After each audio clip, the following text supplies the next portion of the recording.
Okay, we have 4.6, and we're looking at exercises 18, 21, and 27. 18 I don't think is listed at all in the solution manual. So we have the number of, we flip a coin 4 times basically. X is the number of heads, but we want the PMF not of X, but of X minus 2. And it is a fair coin, so the probability is 0.5. So notice that the values of X are 0, 1, 2, 3, 4, which means that you can do quick calculations. The values of X minus 2 are between -2 and 2 at every integer there. So essentially, the probability that X equals 0 is the same as the probability that X minus 2 equals -2. These two things are equivalent. And we would calculate the probability of X equals 0 as 4 choose 0. So we're choosing 0 of the 4 coins to be heads, basically. And then this 0.5 is coming in, let's see. So I guess these would all be the tails. So 0.5 to 4 there is the tails. And that would give us 0.0625. But this is the same as getting 4 heads. Because it's a unweighted coin, we're equally likely to get heads and tails. So the probability of 0 heads should be the same as 4 heads. And again, we can convert that to probability that X minus 2 equals 2. For X equals 1, again, we're just using the binomial here. So one of our 4 is heads. These, I guess, would be the tails. This would be the head, although it really doesn't matter. I'm just trying to show you because typically the P will not equal 0.5. And really, I guess you would conventionally switch these two around. And that's going to be the same as the probability that you get 3 heads, or the probability that X minus 2 equals 1. So all of that is 0.25. Finally, X equals 2, we get 0.375. There is no equivalent one there because it's kind of the center of the PMF here. And so we get this PMF visually. It tells us to plot it. So we're just plotting these. Notice that the y-axis here is the probability that the X minus 2 would equal that value. And then on the bottom, instead of X here, we have the distribution of X minus 2. So instead of going from 0 to 4, -2 to 2, and again, it is symmetric.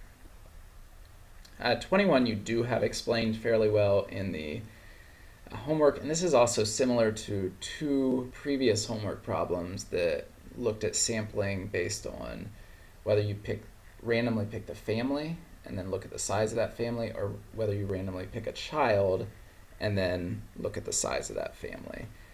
Here we just have school buses instead. And why does it matter if we just choose a bus driver and then look at the number of kids on that person's bus, or if we pick a student and then look at the number of kids on that student's bus? Wouldn't that be the same? No, because the buses that have more students in that first selection method are more likely to get chosen, whereas in the second selection method, where you choose a bus driver, each of the buses is equally likely to get chosen regardless of how many students they have. So that's kind of the concept behind it. Part B works through an actual calculation, just a simple expected value where you have 4 possible values, and then you're looking at the probability of each of those, which it's weighted by the number of students in the first method.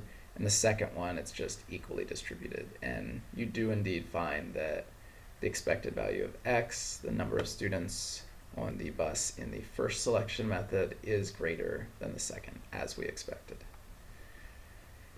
And finally, on 27, so here's a case where they don't give everything explicitly to you in terms of what the random variables are. So I let X equal the amount paid to the insurance company. In other words, a premium, so the amount that people are paying to the insurance company. A is the amount paid by the insurance company to the person who got injured or whatever the incident was. So we could say that the expected amount paid is the amount paid to the insurance is the amount that was paid by the insurance. This would be a break-even point for the insurance company. And after some thinking, this would probably be a nicer way to write it, more logical, because they're going to set their premiums based on the amount that they expect to pay out. Um, but either way, you're going to get a break-even point here where the insurance company isn't expecting to gain or lose any money. And that wouldn't be any fun for the insurance company, of course. So uh, what they would do is they would take the expected amount that they're trying to calculate the expected amount that they might charge for a premium if we're using E of X, which is, I mean, that does make sense. This is not P of A, and in looking at this again, I wish I had switched the order or done something a little different here. This is calculating the expected value of X. We're looking at A is the amount paid by the insurance company. There's a probability P that they would have to pay this. So that incident may or may not happen. It has a P chance of happening. If it does happen, the insurance company has to pay out A. If it doesn't happen, so 1 minus P, if whatever this incident is, a fire, injury, does not happen, the insurance company doesn't have to pay anything. So woohoo for the insurance company.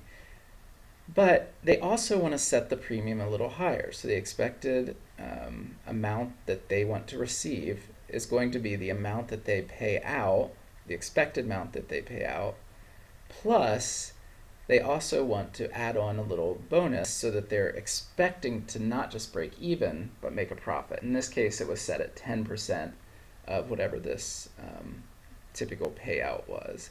So if we pull out an A there, factor out an A there, we get the expected amount of premium would be A, whatever this amount paid by the insurance, whatever they're offering to pay the customer, the client, if an incident happens. And then they're just raising, instead of just going by P, the break even, they're adding that 0.1 on.